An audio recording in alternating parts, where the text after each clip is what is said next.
Hello and welcome to the To Be Like Christ Bible Study podcast, where we explore and explain one chapter of the Bible at a time. My name is Luke and I am thy host. And today's chapter is Genesis 31. Let's go ahead and read the text together. I'm going to be reading from the English Standard Version of the Bible. And while I find it in my Bible, if you have a moment, hit the subscribe button on your podcast player so we can study together again sometime. We have a bit of a long one today. Genesis 31 has 55 verses, so we better get started. Let's read. Now Jacob heard that the sons of Laban were saying, Jacob has taken away all that was our father's, and from what was our father's he has gained all this wealth. And Jacob saw that Laban did not regard him with favor as before. Then the Lord said to Jacob, Return to the land of your fathers and to your kindred, and I will be with you. So Jacob sent and called Rachel and Leah into the field where his flock was, and he said to them, I see that your father does not regard me with favor as he did before, but the God of my fathers has been with me. You know that I have served your father with all my strength, yet your father has cheated me and changed my wages 10 times, but God did not permit him to harm me. If he said, the spotted shall be your wages, then all the flock bore spotted. And if he said, the striped shall be your wages, then all the flock bore striped. Thus God has taken away the livestock of your father and given them to me. In the breeding season of the flock, I lifted up my eyes and saw in a dream that the goats that mated with the flock were striped, spotted, and mottled. Then the angel of God said to me in the dream, Jacob. And I said, Here I am. And he said, Lift up your eyes and see, all the goats that mate with the flock are striped, spotted, and mottled, for I have seen all that Laban is doing to you. I am the God of Bethel, where you anointed a pillar and made a vow to me. Now arise and go from this land and return to the land of your kindred. Then Rachel and Leah answered and said to him, Is there any portion or inheritance left to us in our father's house? Are we not regarded by him as foreigners? For he has sold us, and he has indeed devoured our money. All the wealth that God has taken away from our father belongs to us and to our children. Now then, whatever God has said to you, do. So Jacob arose and set his sons and his wives on camels. He drove away all his livestock, all his property that he had gained, the livestock in his possession that he had acquired in Padan Aram, to go to the land of Canaan to his father Isaac. Laban had gone to shear his sheep, and Rachel stole her father's household gods. And Jacob tricked Laban the Aramean by not telling him that he intended to flee. He fled with all that he had and arose and crossed the Euphrates and set his face towards the hill country of Gilead. When it was told to Laban on the third day that Jacob had fled, he took his kinsmen with him and pursued him for 7 days and followed close after him into the hill country of Gilead. But God came to Laban the Aramean in a dream by night and said to him, Be careful not to say anything to Jacob, either good or bad. And Laban overtook Jacob. Now Jacob had pitched his tent in the hill country, and Laban with his kinsmen pitched tents in the hill country of Gilead. And Laban said to Jacob, What have you done, that you have tricked me and driven away my daughters like captives of the sword? Why did you flee secretly and trick me and did not tell me, so that I might have sent you away with mirth and songs, with tambourine and lyre? And why did you not permit me to kiss my sons and my daughters farewell? Now you have done foolishly. It is in my power to do you harm, but the God of your father spoke to me last night, saying, Be careful not to say anything to Jacob, either good or bad. And now you have gone away because you longed greatly for your father's house. But why did you steal my gods? Jacob answered and said to Laban, Because I was afraid, for I thought that you would take your daughters from me by force. Anyone with whom you find your gods shall not live. In the presence of our kinsmen, point out what I have that is yours and take it. Now Jacob did not know that Rachel had stolen them. So Laban went into Jacob's tent, and into Leah's tent, and into the tent of the 2 female servants, but he did not find them. And he went out of Leah's tent and entered Rachel's. Now Rachel had taken the household gods and put them in the camel's saddle and sat on them. Laban felt all about the tent, but did not find them. And she said to her father, Let not my lord be angry that I cannot rise before you, for the way of women is upon me. So he searched, but he did not find the household gods. Then Jacob became angry and berated Laban. Jacob said to Laban, What is my offense? What is my sin that you have hotly pursued me? For you have felt through all my goods. What have you found of all your household goods? Set it here before my kinsmen and your kinsmen, that they may decide between us. These 20 years I have been with you. Your ewes and your female goats have not miscarried. I have not eaten the rams of your flock. What was torn by wild beasts, I did not bring it to you. I bore the loss of it myself. From my hand you required it, whether stolen by day or stolen by night. There I was. By day the heat consumed me, and the cold by night, and my sleep fled from my eyes. These 20 years I have been in your house. I served you 14 years for your 2 daughters, and 6 years for your flock, and you have changed my wages 10 times. If the God of my father, the God of Abraham, and the fear of Isaac had not been on my side, surely now you would have sent me away empty-handed. God saw my affliction and the labor of my hands, and rebuked you last night." Then Laban answered and said to Jacob, "The daughters are my daughters, the children are my children, the flocks are my flocks, and all that you see is mine. But what can I do this day for these my daughters, or for their children whom they have borne? Come now, let us make a covenant, you and I, and let it be a witness between you and me." So Jacob took a stone and set it up as a pillar. And Jacob said to his kinsmen, "Gather stones." And they took stones and made a heap, and they ate there by the heap. Laban called it Jegar-Sahadutha, but Jacob called it Gilead. Laban said, "This heap is a witness between you and me today." Therefore he named it Gilead and Mizpah, for he said, "The Lord watch between you and me when we are out of one another's sight. If you oppress my daughters, or if you take wives besides my daughters, although no one is with us, see, God is witness between you and me." Then Laban said to Jacob, "See this heap and the pillar, which I have set between you and me. This heap is a witness, and the pillar is a witness, that I will not pass over this heap to you, and you will not pass over this heap and this pillar to me to do harm. The God of Abraham, the God of Nahor, the God of their father, judge between us." So Jacob swore by the fear of his father Isaac. And Jacob offered a sacrifice in the hill country and called his kinsmen to eat bread. They ate bread and spent the night in the hill country. Early in the morning, Laban arose and kissed his grandchildren and his daughters and blessed them. Then Laban departed and returned home. So that is the text of Genesis chapter 31. This is a really significant chapter because we see Jacob finally going home, finally going back to the land of Canaan, and that's where he needs to be if God's going to fulfill his promises to make him into a great nation and also to give his children that land of Canaan as their inheritance, as their homeland. So we finally see him going back and leaving Laban's house where he's been, we're told, for 20 years. It's been a long time, and he says he's going back to his father Isaac. You remember Isaac, don't you? The last time we read about him, he was thinking that he was about to die, and so he was going to give his blessing to Esau. And well, 20 years later, he's still alive.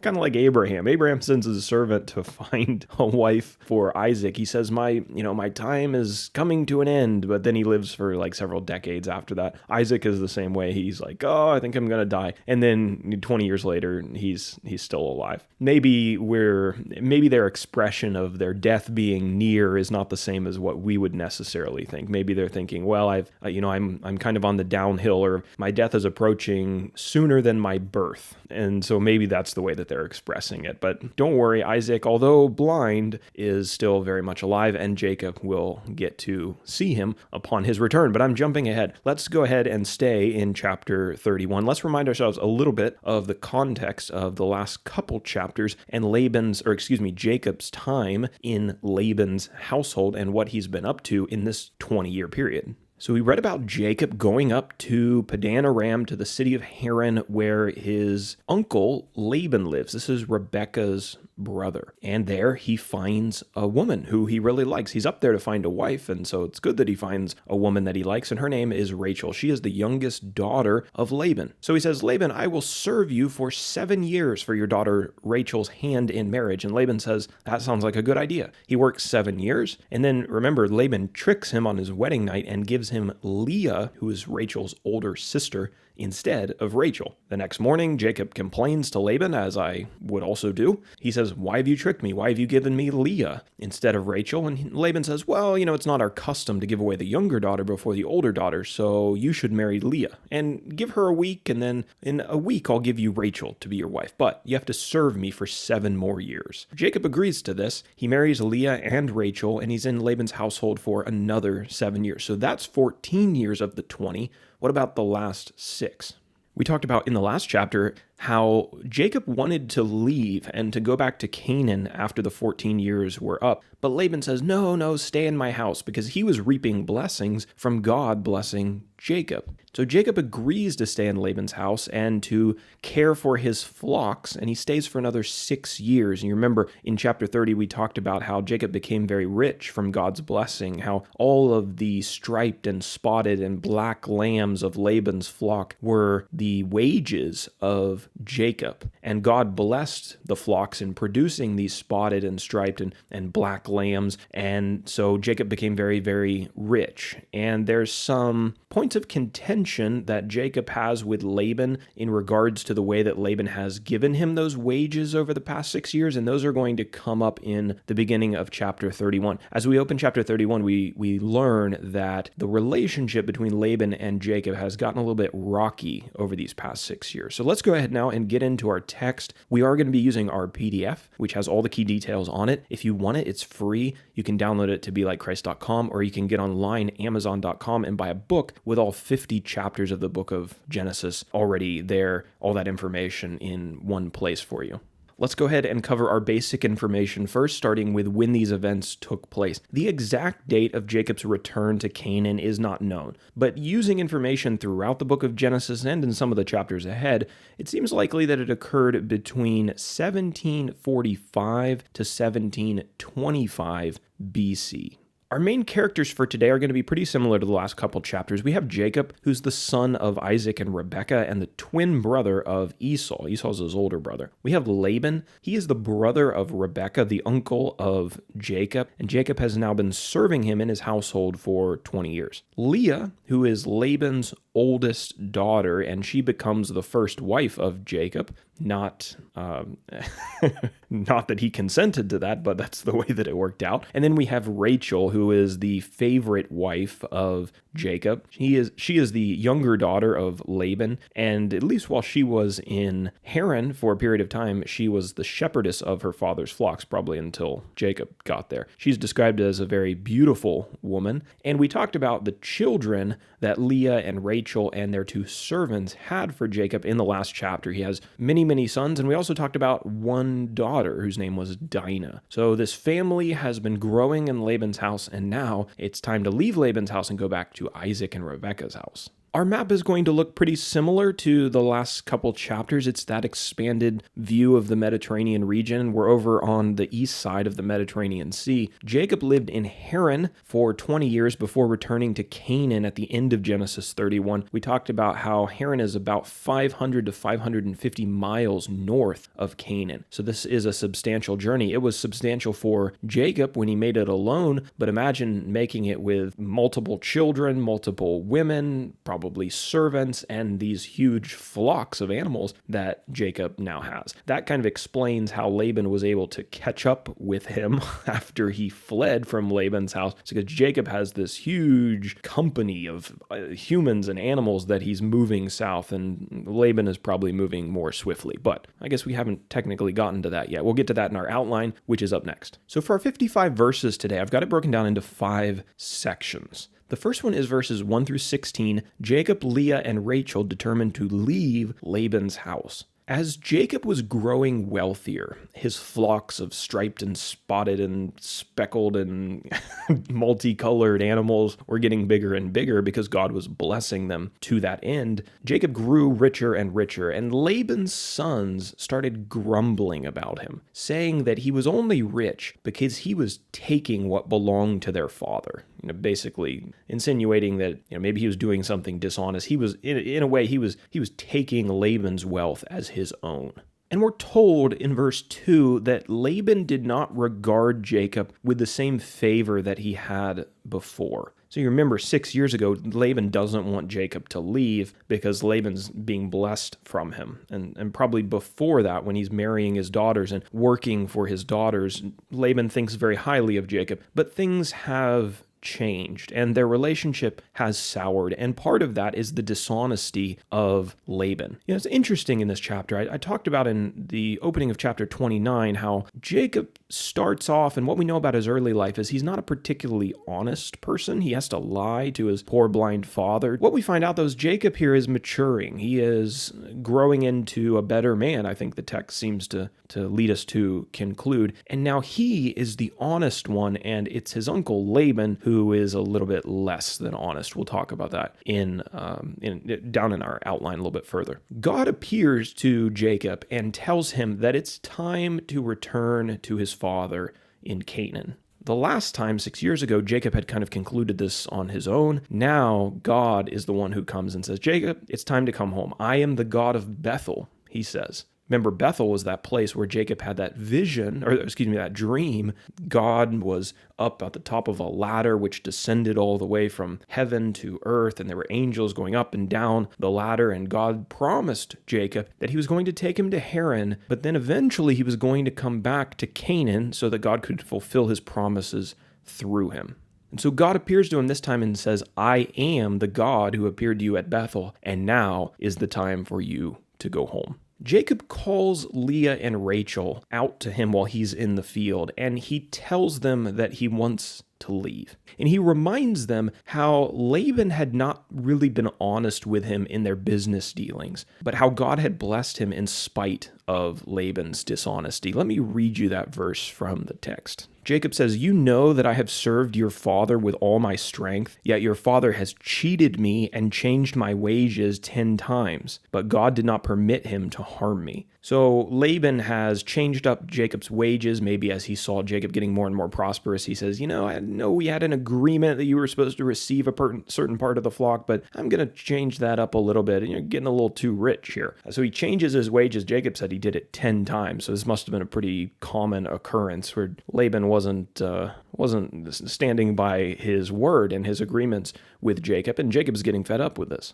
But the text tells us that even though Laban was dishonest, God protected Jacob, and he made him wealthy and prosperous anyway.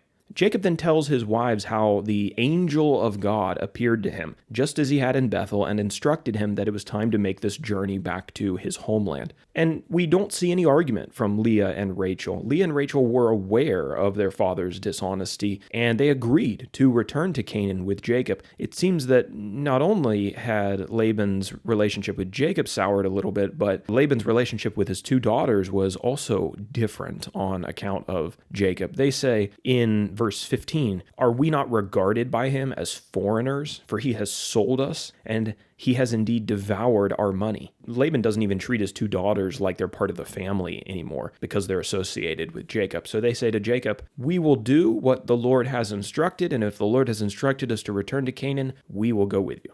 So that's the end of section number 1 on our outline. Now we go to section number 2, which I've entitled Jacob's Family Flees from Laban, verses 17 through 21. Jacob's family quietly gathers all of their belongings and they flee south out of Laban's land when he's off shearing his sheep. We find out that this is because Jacob doesn't trust that Laban is going to let him leave. He's worried that Laban is going to resort to coercive behavior, maybe even violence, to get Jacob to stay, that he's going to try to take all the things that belong to Jacob, including Jacob's wives and Laban's grandchildren. So Jacob is worried that if he doesn't leave in secret, he's not going to be able to go. And so while Laban is off shearing his sheep, Jacob gathers this whole caravan of all of his stuff, and they leave to go south to Canaan. We are told an interesting detail here, and that's that Rachel steals her father's household gods or idols. Maybe these were little figurines, maybe little tiny idols that fit into the camel's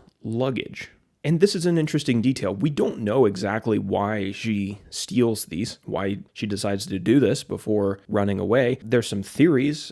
Some people think that maybe she had some affection for them. Other people think she did this just to get back at her father. Some people suggest that maybe she thought that these gods had some power to help Laban pursue them, and so she takes them so that he can't use them for that. Other people think that Rachel was trying to keep her father from idolatry, and so she takes his idols so that he can't worship them him anymore. We're just not told. But we do find out here that Laban does have affections for other gods and worships other gods other than the true God of heaven, the God of Abraham, Isaac, and Jacob. We do know and find out that he has a respect for the God of Nahor and Abraham and Isaac and Jacob, and he's willing to listen to him when he receives instructions from him. But there are these other gods that have captured his attention, and maybe that has to do with the way that his character developed. We don't know exactly, but this is what we know from the text. So that takes us to section number 3. Laban pursues Jacob, verses 22 through 25. It took Laban 3 days to discover that Jacob had fled. As soon as he discovered it, he took his relatives and he pursued Jacob's caravan for 7 days. And as he's about to overtake Jacob's caravan,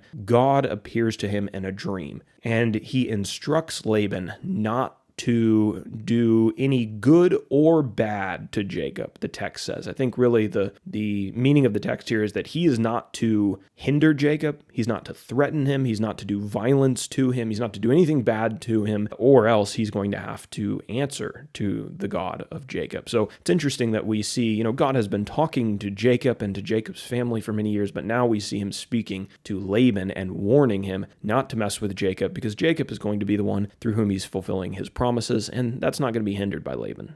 So now in section number 4, titled Laban Confronts Jacob, verses 26 through 43, we're going to talk about what happens when Laban does catch up with Jacob. Laban was angry that Jacob had fled in secret and didn't give him a chance to say goodbye to his daughters and to his grandchildren, and he demanded to know why Jacob had stolen his idols. Laban says, if you had told me, I could have had this great celebration, and we could have sent you off, and it could have been great, and instead, you're the bad guy. You ran away in secret and stole all my stuff and stole my grandchildren and my daughters. From what we find out from Jacob, the reality is probably there wasn't going to be a party. There was going to be a fight between Jacob and Laban if Jacob had told him before he left. But Laban, he wants to pass himself off as the good guy here. He says, why did you do this? You're the offender here. Jacob told Laban that he fled in secret because he was afraid that Laban would take his wives by force if he told him the truth that he was going to go back to Canaan. And in regards to his gods, Jacob denies stealing Laban's idols, and he permits Laban to search the house. He says, whoever has your idols will die. I didn't steal anything that was yours. We see Jacob saying here, I served you for all of these years. I was honest in my business dealings with you. In fact, he says, I was more than honest. He took a lot of the expenses and a lot of the unfortunate circumstances of raising a flock and the losses that were incurred on that on himself. And he didn't even ask Laban to help him deal with those. And so Jacob has been more than honest. And now Laban is coming and accusing him of stealing stuff. And he's like, why would I do this? I haven't done this in 20 years. Why would I do it now? He doesn't know Rachel stole the idols, and so he says, go, search all my stuff. Laban digs through Jacob's tent, Leah's tent, and then he goes to Rachel's tent, and he couldn't find the idols. And the reason that he couldn't find them is because Rachel deceives him by hiding them in a camel's saddle, which she's sitting on. And she says that the way of women is upon her, and so she can't stand up. She can't get up from sitting on this camel's saddle because the way of women is on her, which I am assuming is the monthly cycle of women. So she says, sorry, I can't get up. Please don't be offended. So Laban doesn't search through the camel bags because Rachel is sitting on him, and that's where she's hidden these idols. So he comes up empty-handed. He's made this great accusation, and now he has to go and face Jacob, who then we see getting mad at him. Jacob becomes angry, and the text says that he berates Laban for assuming that he stole his idols and also for his years of dishonesty during the 20 years that Jacob served him. So he brings up that, you've changed my wages all these years, even though I've served you faithfully, even though I've done what's right, and I was always honest. You're always trying to rip me off. You're always trying to mitigate the wages that I have rightfully earned. And we don't know if they'd ever talked about this before, but it all comes out here. This is the family drama here, and Jacob just spills it all out, and he says, you know what, Laban, you've been awful to me, and I've been good to you, and so how dare you come here and start accusing me of things when I have plenty of things to accuse you of. And he tells Laban that God had sustained him even though Laban had tried to rip him off. So what will Laban say to these accusations? We'll find out in the last chapter, the last section, the covenant of Gilead, verses 44 through 45. What Laban says to these accusations is actually nothing. He doesn't address them. He doesn't try to justify himself for ripping off Jacob. It seems that he just kind of wants to, I don't know if he accepted the guilt for this or if he's just kind of changing the subject here. And he says, let's just agree to get along. So Jacob and Laban agree to make a covenant of peace between them. They've had their difficulties, but now they're just going to kind of settle this as they're separating, and they're going to make a covenant of peace. They gathered stones and made a heap and a pillar as a witness of this pact. And Jacob offered a sacrifice to the Lord and ate it with his relatives. And then the next day, we see Laban kissing his grandchildren and his daughters, and then Laban returns to Haran. And this is going to be the last significant portion of the Bible where we talk about Laban. So him and Jacob agree that they are not going to pass over this heap or pass by this pillar with the intention of doing anyone any harm. Laban's not going to come down to Canaan to try to finish Jacob off, and Jacob's not going to go up to Haran to try to get revenge later on Laban for all the terrible things that he's done to him. They're just going to just going to make a peace pact here and kind of move on with their lives. And so after doing this, the next day, Laban goes back to Haran, and Jacob is now free with all of his family members and his servants and his children and his flocks to go to Canaan. Now, Jacob is kind of in a sticky situation here, and this will give you some insights into what we're going to talk about in the next couple chapters. Laban is behind him now, but in front of him is Esau. And you remember, Esau, the last time we talked about him, the last time we discussed the relationship between him and Jacob, Esau wanted to kill Jacob. So one problem is solved, but there's a problem ahead of him, and what's going to happen there? Has 20 years cooled off Esau's anger? Is he willing to forgive Jacob? Or is Esau going to be just as murderously intentioned as he ever was, and is he going to be disgusted to see his brother returning back to the land? That's what we're going to talk about in upcoming chapters, but as for now, that's our summary of Genesis 31.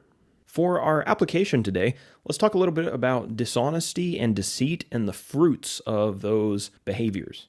Dishonesty and deceit will keep you running from your past and will cause you to lose the things that you love the most.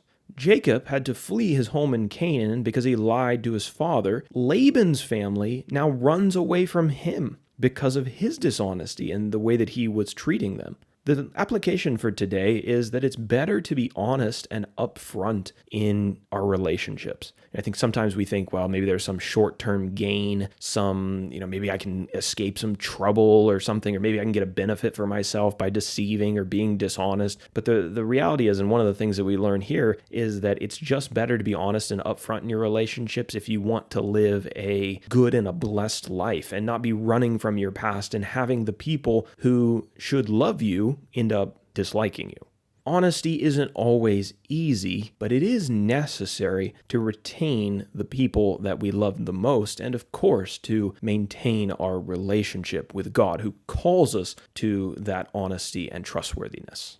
So that'll do it for our study in Genesis chapter 31. Thank you, everybody, for tuning in with us. And I'm looking forward to reading about the rest of Jacob's story and then moving on to talk about Jacob's children and what they'll get up to in the upcoming chapters. Their story is certainly not boring, and we have a lot to talk about in the last 19 chapters or so of the book. So we'll wait on those. Lord willing, we'll get to them eventually. We'll talk about 32 tomorrow. So I hope to see you there.